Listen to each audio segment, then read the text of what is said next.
అందరికీ నమస్కారం। ఈరోజు అనంతపురంలో ప్రజలందరూ కూడా తాగునీటి కోసం అల్లాడుతున్నారు।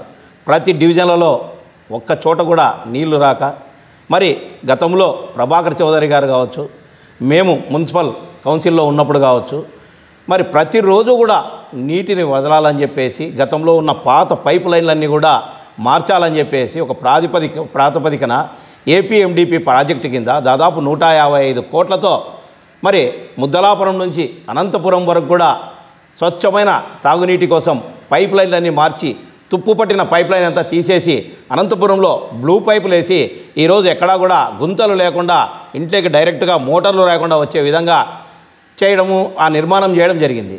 మరి కనీసం వాటిని కూడా మీరు ఈ 5 సంవత్సరాల్లో మెయింటైన్ చేయలేక ఈరోజు ఇంకా వేసవి మొదలు కాలే, ఇప్పుడు ఫిబ్రవరి నెల చలికాలం, శీతాకాలం, మరి ఈ కాలంలో కూడా నీటి ఎద్దడి ఏర్పడిందంటే ఏ విధంగా చూడండి। గతంలో మనం పానీపట్టు యుద్ధాలు అని, ఇప్పుడు నిజంగానే పానీపట్టు యుద్ధాలు జరుగుతున్నాయి।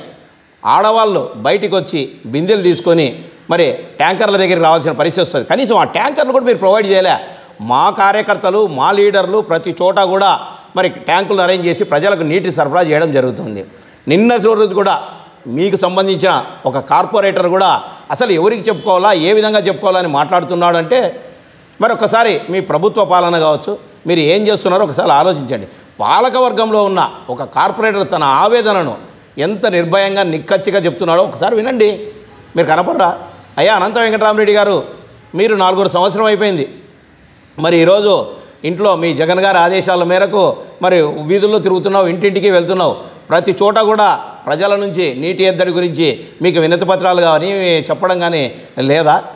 ఇప్పుడు ఒకసారి వెళ్ళండి మళ్ళీ కూడా, ఇప్పుడు ప్రతి చోట కూడా నీళ్లు లేవు, ఇబ్బంది పడుతున్నారు, గ్రౌండ్ వాటర్ ఉందా, దాని బోర్లు ఎక్కడా లేవు। మరి కనీసం మీరు ఎక్కడైనా కానీ ఇప్పుడు ఎక్కడో ఇబ్బంది ఏర్పడింది, ట్యాంకర్లు ప్రొవైడ్ చేసిన అవసరం ఉంది కదా। డబ్బులు వేల రూపాయలు పెట్టి ఈరోజు ట్యాంకర్లతో నీళ్లు తొలిచుకుంటున్నారు కొంతమంది। మరి పేదల్లో స్లమ్స్లోకి మనము మున్సిపల్ ట్యాంకర్లు 4-5 ఉన్నాయి, ఆ 4-5 ట్యాంకర్లను కూడా మీరు ఫిల్ చేసి పంపించలేకపోతున్నారు। ఎందుకు ఇంత నిర్లక్ష్య పాలన చేస్తున్నారు? ప్రజలంటే మీకు చిన్న చూపా? ప్రజలకు తాగునీరు అవసరం లేదా? మీలాంటి బలాబావుల్లో నీళ్లు కొంటారు, తెచ్చుకుంటారు, ప్రజలంతా ఏ విధంగా బతకాలి?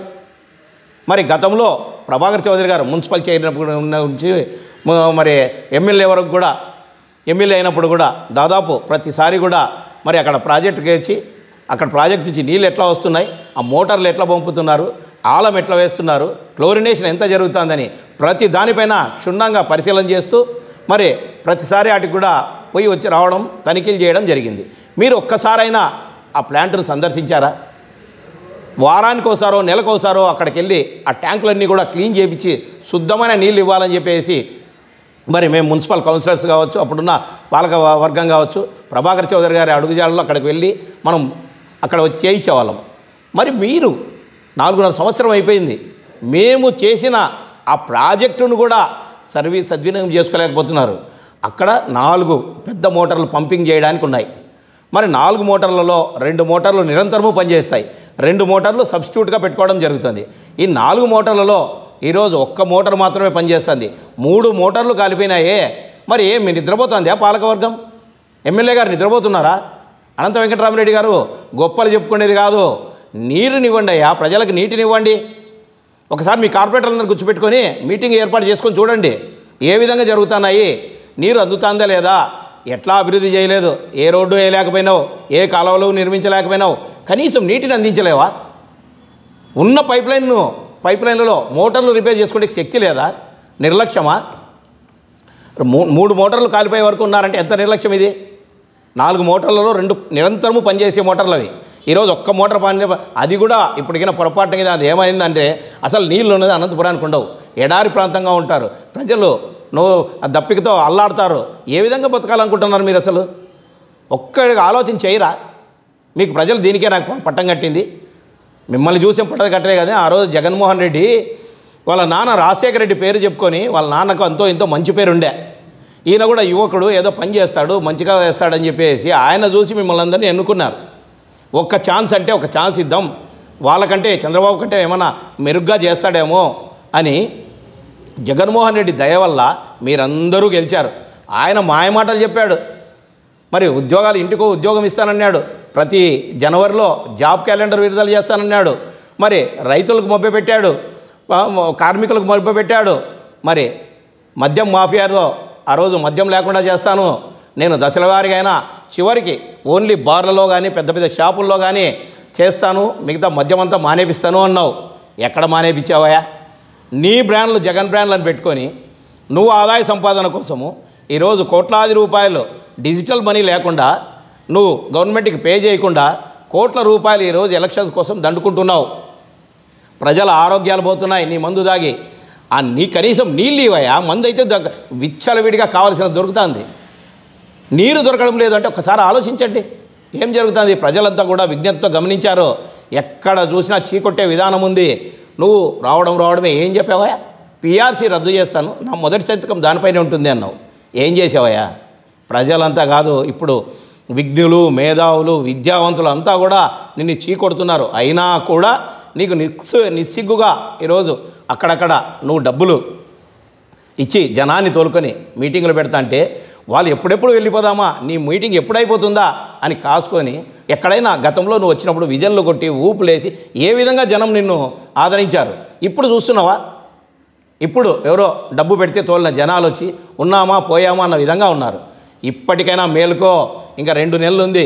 కనీసం ఈ 2 నెలల్లో ఉన్నా కూడా సరైన పాలన చేసుకో.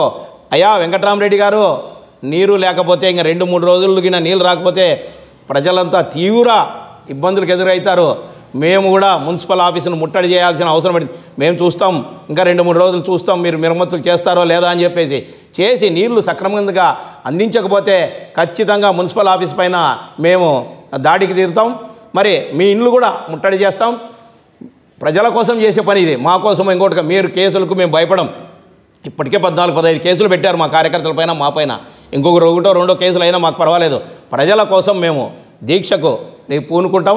మరి మున్సిపల్ ముట్టడి కార్యక్రమాన్ని మీ ఇల్లు ముట్టడి కూడా చేస్తామని చెప్పి హెచ్చరిస్తూ ఇప్పుడన్నా 2-3 రోజుల్లో ఆ మోటార్లన్నీ కూడా బాగు చేసి తక్షణమే నీటిని అందించాలని చెప్పి డిమాండ్ చేస్తున్నాం. ఎండలకాలం ఇంకా రాకముందే నీటి ఎద్దడి కావచ్చు, కరెంటు కష్టాలు కావచ్చు మొదలవుతున్నాయి. ఎన్నికల ప్రచారం కోసం వెళ్తున్న ఎమ్మెల్యే ఈ బాగులోగులు ఎందుకు పట్టించుకోవడం లేదంటారు? అదే కదా ఇన్ని రోజులు చెప్తుండేది. మనకు ముద్దులాపురం దగ్గర డ్యాంలో, పిఏబిఆర్ డ్యాంలో వాటర్ సమస్య దండిగా ఉంది.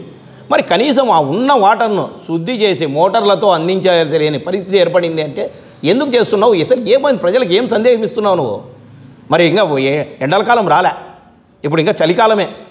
ఎండలకాలం వస్తే ఇంకా అసలు నువ్వు నీళ్ళు ఇచ్చే పరిస్థితే లేదేమో అనిపిస్తుంది. అంతలేకే నువ్వు ఎట్లా ఉండవు, ఇంటికి వెళ్ళిపోతావు టప్పా కట్టుకొని. అది అందరికీ తెలుసు. నువ్వు పోతావు, మీ నాయకుడు పోతారు. మొత్తం వైనాట్ 170 కాదు, 175 కాదు, వైనాట్ 2, 3 అని కూడా మేము అంటున్నాం. మీకు రావు అని. ఇది ప్రజల నిర్ణయం ఖచ్చితంగా జరుగుతుందని తెలియజేస్తుంది.